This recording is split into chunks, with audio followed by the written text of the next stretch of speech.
When Grandpa passed, I didn't expect to inherit anything. The man lived simple, old boots, old tools, and a stubbornness that could outlast granite. But a week after the funeral, I got a letter from his lawyer. Inside was a single key, a folded map, and a short note in Grandpa's handwriting. "Keep the land alive. Don't let M take it." That's how I ended up standing at the edge of his old ranch, 40 acres of weeds and memories, staring at a half-collapsed barn and a crooked windmill that squeaked like a dying cricket. The sun was hot, the air smelled like dust and pine, and for the first time in years I felt something close to peace. Grandpa used to say, "Land doesn't care who owns it, it only remembers who respected it." So I figured I'd spend the summer fixing it up, bring it back to life. The place was outside of town, just beyond a new development that looked like it had been cloned. Same mailboxes, same lawns, same cars. You could spot the kind of neighborhood it was from a mile away. Spotless driveways, plastic smiles, and an HOA that treated garden gnomes like a federal offense. I remember thinking, thank God I'm not part of that circus. The property line was clear, old cedar posts, rusted barbed wire, and a faded private land sign that had been there since before I was born. But about a quarter-mile away, you could already see their shiny HOA sign, standing proud like they'd conquered the land. Day one, I unloaded my truck, tools, lumber, and a cooler full of sodas. The air was quiet except for cicadas and the wind. I got to work clearing out the old barn, hammering loose nails, cutting away dead vines. For a while, it was just me and the echoes of my childhood. Then I noticed the SUV. It was silver, clean enough to eat off, moving slow along the road. I didn't think much of it until I saw the phone pointed right at me through the window. Whoever it was, they weren't sightseeing. I waved, no response. The SUV just paused, took another picture, then rolled away. I chuckled and muttered, "Well, that's not creepy at all." Didn't think much of it then, but in hindsight, that moment was the first ripple before the storm. By sundown, I managed to fix up the barn door enough to close it, set up a cot inside, and fire up a small grill. The smell of burgers and smoke made the place feel alive again. I remember sitting there, staring at the horizon, thinking maybe this old ranch still had some fight left in it. That's when I heard footsteps crunching on gravel. I turned, and there she was, mid-50s, sharp haircut, pressed lavender blazer, holding a clipboard like it was a weapon. "Evening," I said, wiping my hands on my jeans. She smiled, but it was the kind of smile that feels like a warning. "Hello there, I'm Karen. I'm the HOA president for the Ridgeview community just down the road. Thought I'd come welcome our new neighbor." "Appreciate that," I said, "but I'm not actually in your community." She tilted her head like a teacher correcting a student. "Oh, well, that's what we're trying to determine. You see, our property lines are flexible." I frowned. Flexible. She held out a packet of papers, guidelines, rules, approved paint colors, landscaping standards, the works. "We like to keep things consistent. It helps property values." I couldn't help but laugh. "Ma'am, my grandpa built this ranch before your subdivision existed. I think we'll be fine." Her smile didn't waver. "Well, consistency benefits everyone. I'll leave this with you." She placed the papers on my porch rail like she was leaving a court summons, turned and walked back to her car. I watched the SUV drive away and thought, that was weird. By the time I finished dinner and packed up for the night, the moon was up and the air was cooler. The crickets were back. I almost forgot about her. Almost. Until I went to check the fence the next morning. My private land sign was gone. In its place was a brand new notice, laminated, perfectly centered, with an HOA logo at the top. It read, "Non-compliant structure, pending review." I stood there for a good minute, blinking at it like my brain needed time to catch up. Then I laughed a little too loudly. "All right, Karen," I said to the empty air, "if this is how you want to start, game on." I didn't know then just how far she'd go to prove a point. But I had a feeling this summer wasn't going to be peaceful anymore. And somewhere, I swear, I could almost hear Grandpa chuckling. The next morning, I was halfway up a ladder fixing one of the barn shutters when I heard a car door slam. I looked down, and there she was again, Same lavender blazer, same clipboard, same expression that said, "I'm about to ruin your morning." She waved like we were old friends. "Good morning, neighbor. I hope you had time to read the HOA guidelines I left for you." I gripped the ladder and called down. "Yeah, I skimmed them right after I read the Constitution. The part where it says I'm not in your HOA was my favorite." Her smile didn't move. "Well, we're still reviewing the updated map. Our association has jurisdiction up to the old county road, and your fence line is right on that border." I came down the ladder slowly, not because I was scared, but because I could already tell this lady lived for arguments. "That old road? Ma'am, my property starts half a mile before it. You're in HOA country. I'm in freedom territory." She didn't laugh. Instead, she wrote something down on her clipboard and said, "We'll have to verify that. Until then, please avoid making any major changes. We have specific guidelines about exterior structures, vehicle storage, and, well, general appearance." I stared at her for a second. "You mean like dirt?" Her lips twitched. "We prefer gravel or pavement." "Good to know," I said. "I'll make sure to let Mother Nature know she's out of compliance." That earned me a tight glare. She turned on her heel, walked back to her SUV, and drove off without another word. I stood there for a minute, shaking my head. Some people need a hobby. The day went on. I tried to ignore her, focusing on rebuilding the front porch. I replaced rotted boards, painted the rails, and even managed to get the old windmill spinning again. It was slow progress, but it felt good. Grandpa's place was starting to look like itself again. Then around dusk, I found something strange in my mailbox. A single envelope printed with the HOA logo.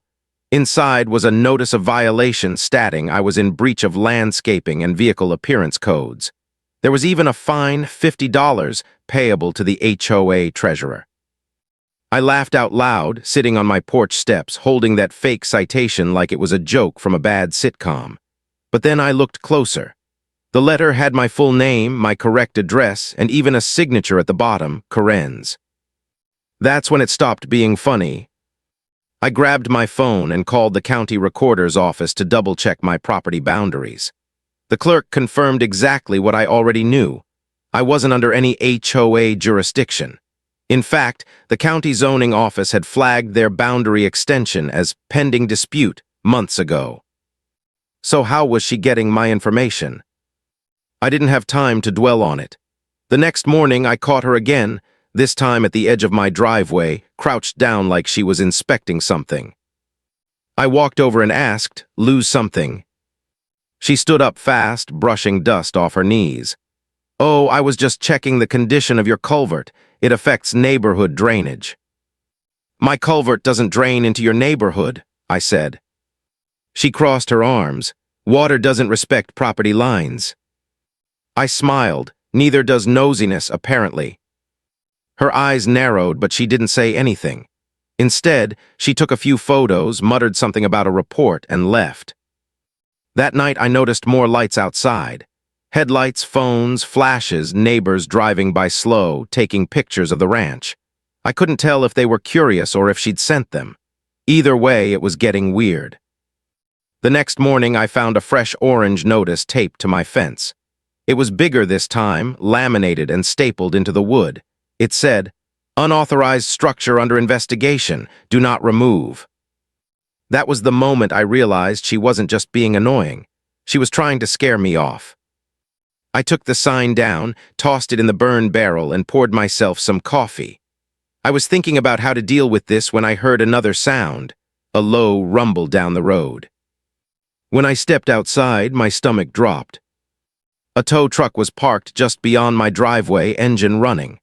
And there was Karen, standing next to it, waving that same clipboard like she was directing traffic. I shouted, "Hey, what the hell do you think you're doing?" She looked up at me, completely calm. "Your vehicle violates community standards. It's being removed." I walked right up to her, trying to keep my cool. "Lady, that's my personal truck on private land. You can't touch it." She gave me that smug smile again. "We'll see about that." Then she pointed to the tow driver. "Go ahead."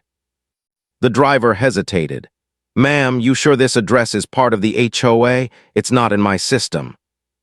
Karen snapped, it's pending inclusion, just do it. The guy looked between us uncomfortable. I took a slow breath, leaned closer, and said quietly, don't hook that chain. This land doesn't belong to her, and neither does your paycheck if you trespass here. He froze. Karen's expression cracked. I'll call the police, she said. Perfect, I said. Go ahead, I'll wait. She turned back toward her car, phone already in hand.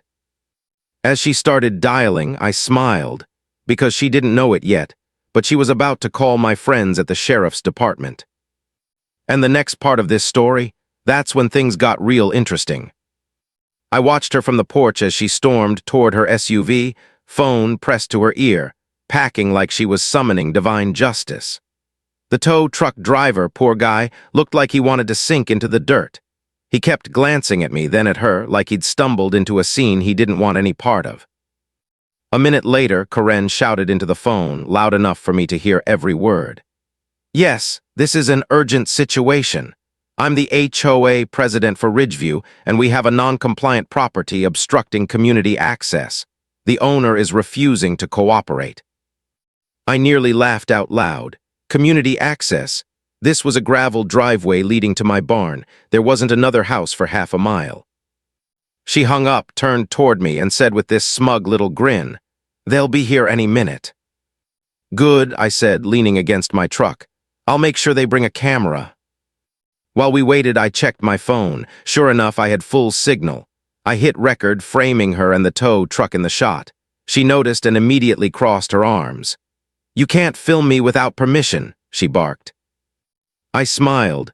On my property, I can film whatever I want. That includes trespassers. She didn't like that. Her lips went thin and she turned away, muttering something about authority. The tow truck driver had clearly had enough. He started backing his truck up, muttering, I'm not getting involved in this, ma'am. Karen spun on him. You can't leave, you're obligated to. He cut her off. Lady, I don't even live here, you're not my boss.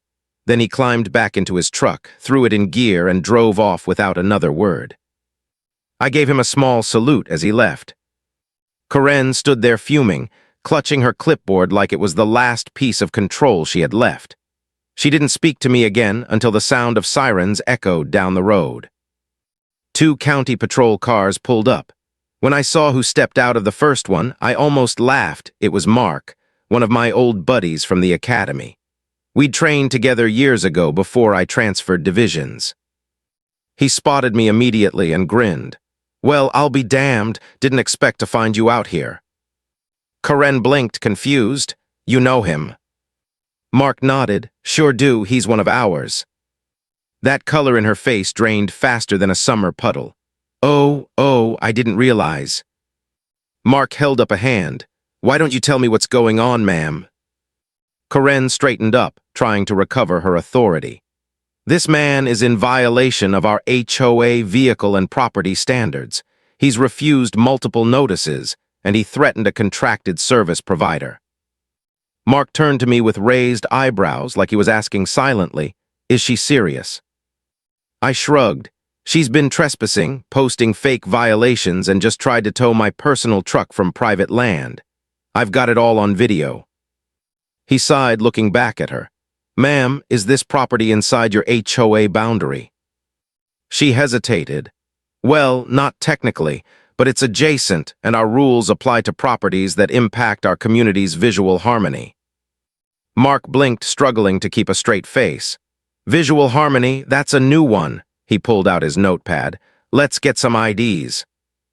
Karen's hands were trembling slightly as she passed hers over. Mark glanced at it, wrote something down, and handed it back. Then he asked, You realize you can't enforce HOA policies outside your jurisdiction, right? This is private land under county authority. Her voice wavered. I was only acting in the interest of community standards. Mark pointed at my fence. That's your community boundary right there. Cross it again, and you'll be acting in violation of trespass law. I almost felt bad for her. Almost. She turned to me, trying one last time. You're being unreasonable. We just want consistency for everyone. I looked her right in the eye. Then consistently stay off my property. Mark chuckled under his breath but kept it professional. Ma'am, I'm going to file a report for documentation. You'll get a copy. I suggest you let the county handle any future concerns. Karen didn't respond. She just nodded stiffly and walked back to her SUV. The second patrol car pulled up beside her as she climbed in, still shaking. She avoided looking at me as she sped off, tires spitting dust. Mark turned back to me. So that's your HOA problem, huh? Yeah, I said, exhaling. Didn't take long for them to find me. He laughed. You always did attract the weird ones. I told him I'd file a formal complaint just to cover my bases, and he agreed. Before leaving, he looked over at the barn and said, You fixing this place up? Trying to, I said. Grandpa's old place, figured it deserves a second life.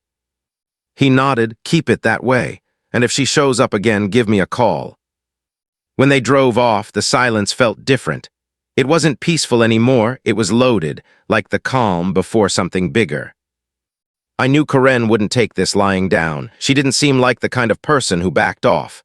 No, she was the kind who regrouped, planned, waited for her next move. And I could feel it in my gut. She wasn't done with me yet. The next morning, I woke up to the sound of my generator humming behind the barn and a row of HOA SUVs parked along the gravel road outside my gate. They looked like some kind of suburban task force, all clean and shiny, blocking the old ranch trail. Karen was standing in front of them with a clipboard and a big hat, like she was leading a parade. She had sunglasses on and that same smug grin that said she was about to make a scene. I poured myself some coffee, grabbed my hat, and walked out to the gate. The smell of dust and pine was thick in the air. Karen spotted me and shouted, Sir, this is an official HOA inspection. You're in violation of several community codes. I leaned on the fence. Karen, this land isn't in your community. You see that line of oak trees? That's where your map ends. She smiled like a cat who'd found a trapped bird. Actually, we've just voted to annex the properties surrounding the Western Ridge. That includes this parcel. She lifted her clipboard like it was some kind of legal document, but I could see it was just a printed newsletter. Behind her, a couple of board members whispered nervously. One guy looked like he wanted to disappear. I could tell they didn't all agree with her plan, but no one dared to say it. Annex, huh? I said. You mean you just decided to expand your little HOA kingdom without asking anyone? Karen crossed her arms. We're maintaining community standards. Your barn is an eyesore, your animals are loud, and that generator violates the noise ordinance. I chuckled. Funny, because the county zoning office says I'm in an agricultural exemption zone. You know what that means? I can build barns, keep livestock, and run generators all I want. Her smile flickered for a moment. We'll see about that, she said, pulling out her phone. I figured she was calling her lawyer or maybe her husband. Instead, she called the sheriff's office, again. While she waited, I turned back toward the barn and whistled for my dog, Scout. He came trotting out, tail wagging. Karen flinched like I'd released a wolf. Control that animal, she yelled. I laughed. He's more polite than most of the people I've met around here. A few minutes later, the same deputy from before pulled up. He looked tired. He stepped out, rubbing his temples. Morning, folks, he sighed. What's the problem today? Karen practically sprinted to him. Officer, he's trespassing on HOA property, violating multiple ordinances, and threatening residents with aggressive animals. The deputy looked at me, then back at her. Karen, we've been through this. This property is outside your jurisdiction. There's nothing the HOA can enforce here. Karen's voice cracked, but we voted to include it. He blinked. You voted. That's not how property law works. She turned red. You're supposed to protect our community. And I am, he said. From false claims and nuisance calls, you're dangerously close to filing a false report. Karen stepped back, clutching her clipboard like a shield. You'll regret siding with him, she hissed. The deputy shrugged. Ma'am, I'm just enforcing the law. She stormed off, muttering something about higher authorities. The HOA cars started pulling away one by one. But as Karen got into hers, she gave me a long look through her window, cold and calculating. I watched the dust settle after they left, feeling a mix of irritation and curiosity. She wasn't done. People like her never were. She didn't just want to win, she wanted to prove she had power. That evening I sat on the porch with a beer, watching the sun dip behind the hills. Scout lay beside me, ears twitching at the sound of cicadas. I could feel the storm brewing, not in the sky, but in Karen's next move. Sure enough, a few hours later, I got a knock on the door. It wasn't the deputy this time. It was a man in a crisp navy uniform with a gold badge that wasn't local. He introduced himself as a federal property assessor. I frowned, assessing what exactly. He hesitated. We received a complaint about improper land restoration using restricted federal resources. That's when it hit me. Karen had escalated again, this time to Washington. She must have seen the old government-issued equipment in my shed, things that belonged to my grandfather from his time in federal service. I smiled slowly. You mind if I show you something? He nodded. I walked over to the wall and pulled out a folder, my own credentials, tucked right next to my grandfather's documents. His eyes widened when he saw the seal. Sir, he said quietly, you're federal. I nodded. And I think you're about to realize that Karen just made the biggest mistake of her HOA career. He exhaled and shook his head. I'll handle this. As he left, I knew one thing for sure. Karen had just crossed into a field she couldn't mow her way out of. And I wasn't about to let her back out quietly. The next morning, I woke up to a phone call from a number I didn't recognize. The voice on the other end was calm, professional, and direct. This is Special Agent Turner with the Federal Property Oversight Office. I believe your property was recently reported for unauthorized restoration work. I almost laughed. Yeah, by a neighbor who thinks she runs the county. There was a pause. We're aware of her. Your name came up when we verified the coordinates. You're listed as a federal contractor on retired clearance status. Is that correct?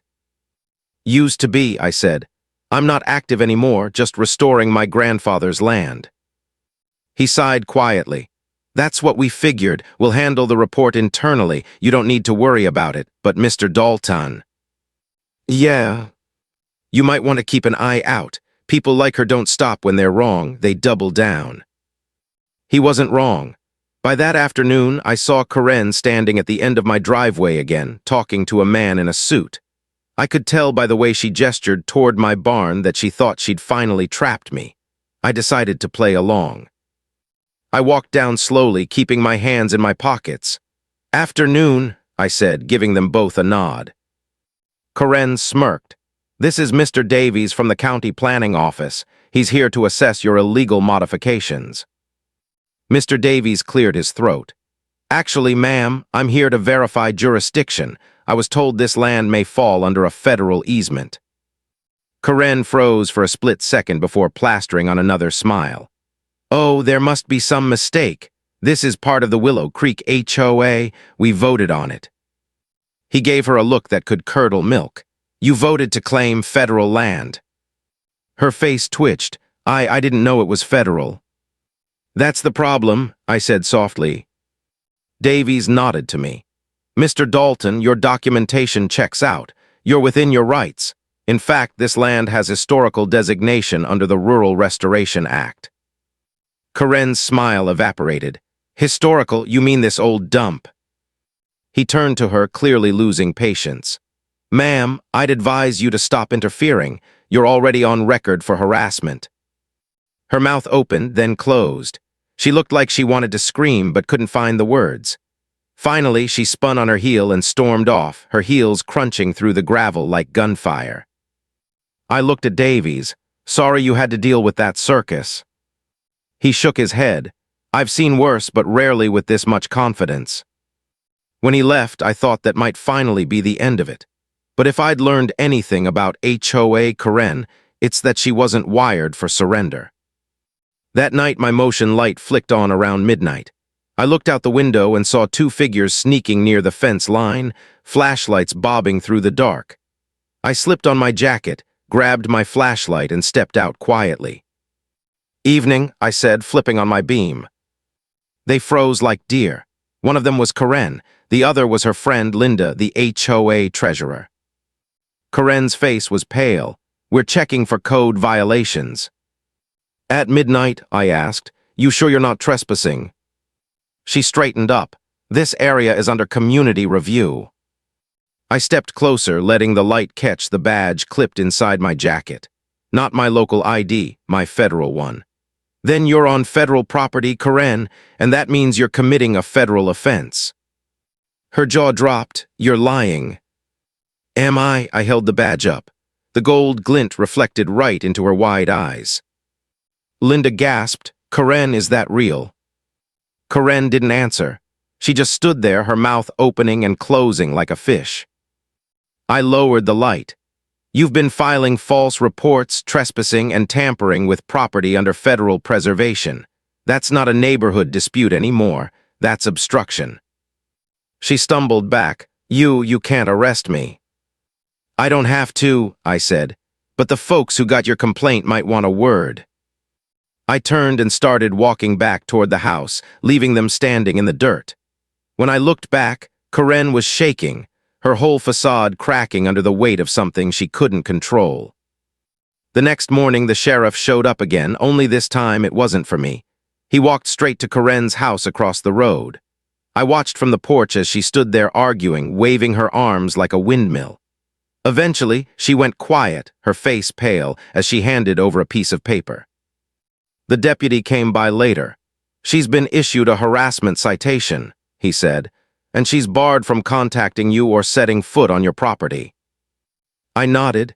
Guess she finally found a boundary she couldn't redraw. He smiled faintly. You'd be surprised how often that happens around here. After he left, I looked out over the ranch, the restored fences, the mended barn, the pond that shimmered under the morning sun. My grandfather used to say the land remembers who respects it. I figured maybe that's why it fought back when someone like Karen tried to claim it. But even as I stood there, breathing in the quiet, I couldn't shake the feeling that this wasn't over.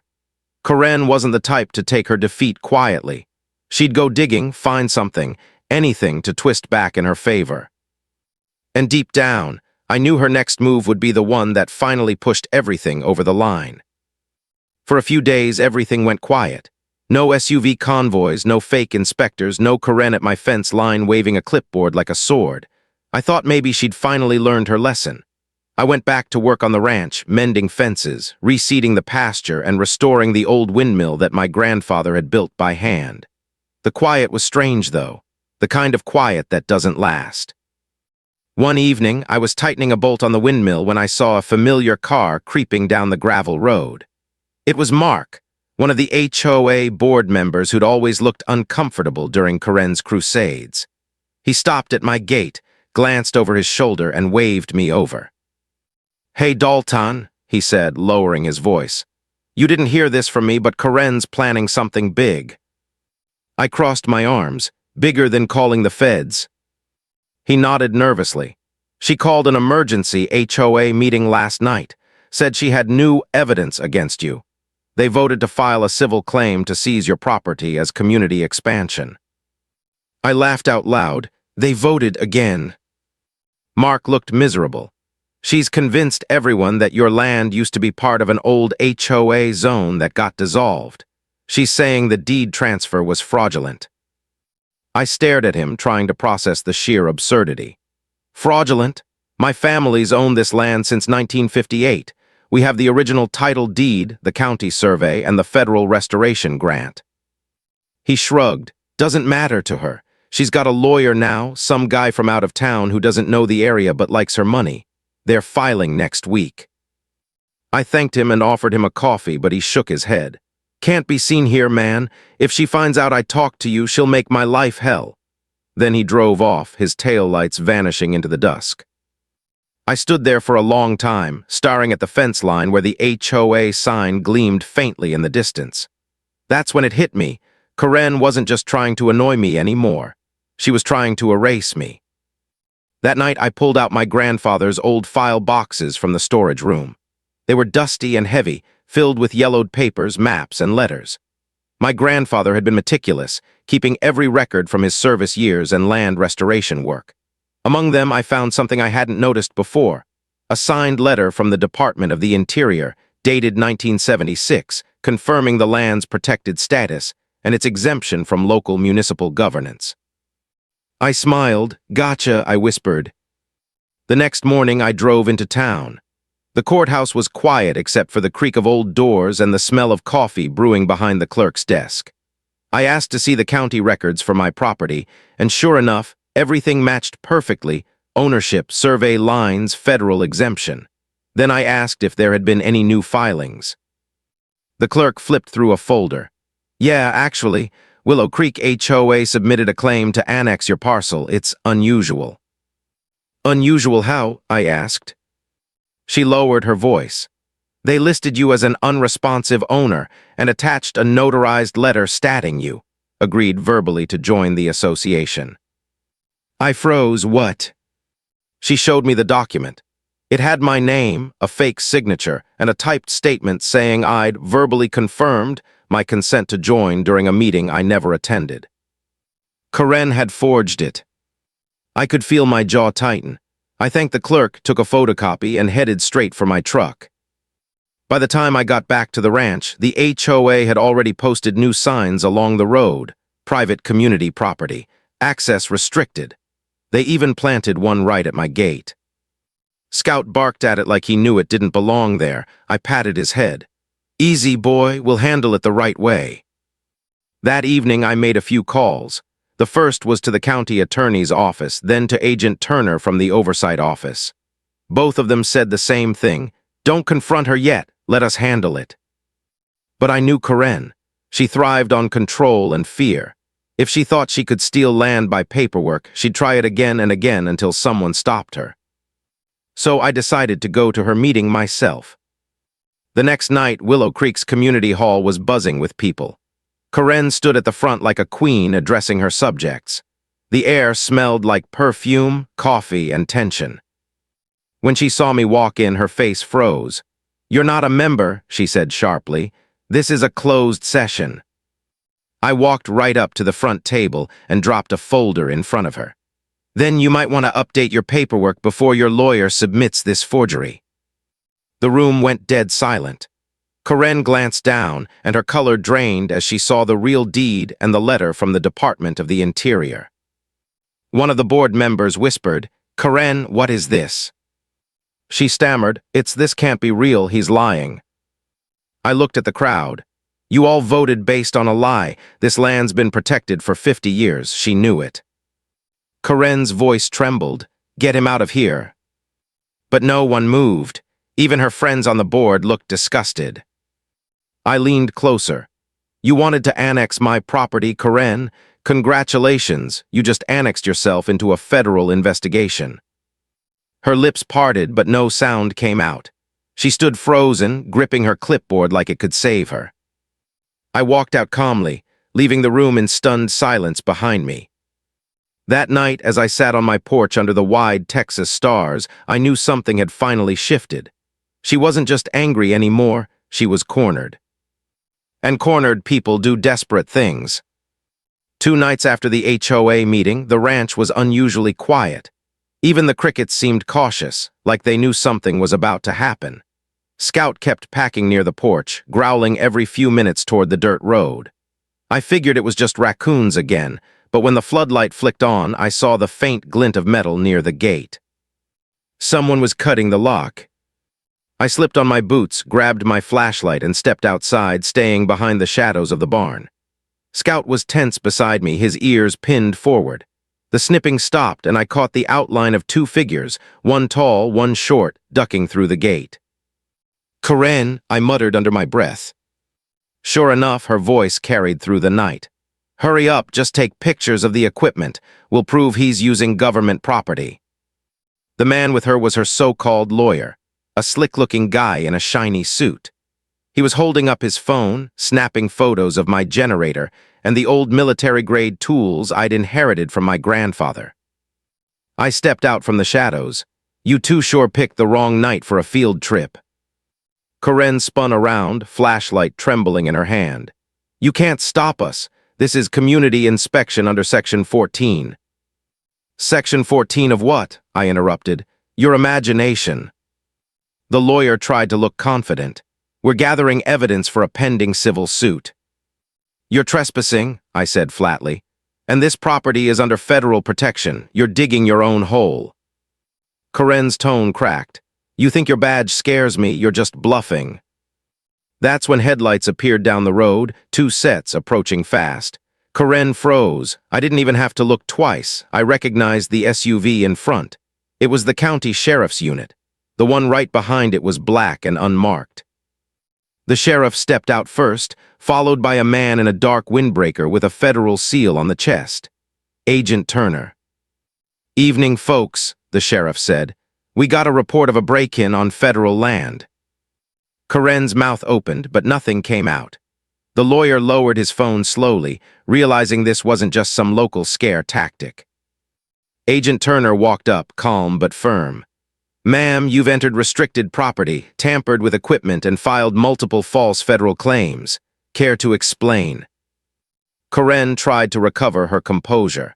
I was protecting our community. He's been using government machinery for private gain. Turner raised an eyebrow. The machinery you're referring to was inventoried and cleared under my office last week. You're trespassing, not him. The color drained from her face. I didn't know. That's the problem, Turner said. You didn't bother to know. The sheriff nodded toward his deputy, who started taking photos of the broken lock and tire tracks. Corinne, we're taking a statement tonight. You can come willingly or in cuffs. Her lawyer stepped forward, sweating. This is a misunderstanding. Turner turned to him, and you are? Attorney Jeffers, representing the Willow Creek HOA. Turner's expression didn't change. Then I suggest you advise your client to stop before she adds trespassing on federal land to her list of civil violations. Corinne's lips trembled. You can't do this. I'm the HOA president. Turner sighed. Ma'am, that title means exactly nothing here. For the first time since I'd met her, Corinne looked small. Her voice was a whisper. I was just trying to maintain order. Order doesn't come from control, I said quietly. It comes from respect. She glared at me, but her fire was gone. The sheriff escorted her toward his vehicle, reading her rights as she walked. The lawyer trailed behind, muttering about paperwork and misunderstanding, but it was too late. The game was over. Agent Turner stayed behind a moment. You handled this better than most would, Mr. Dalton. I'll make sure her complaints are dismissed permanently. I nodded, appreciate it. He gave Scout a pat on the head before heading back to his SUV. When the lights faded and the road went dark again, the silence that followed wasn't heavy anymore. It was peaceful. I leaned on the fence, staring out at the field where the windmill turned slowly under the moonlight. The same one my grandfather built, still standing through every storm and every fool who tried to knock it down. The next morning, word spread fast.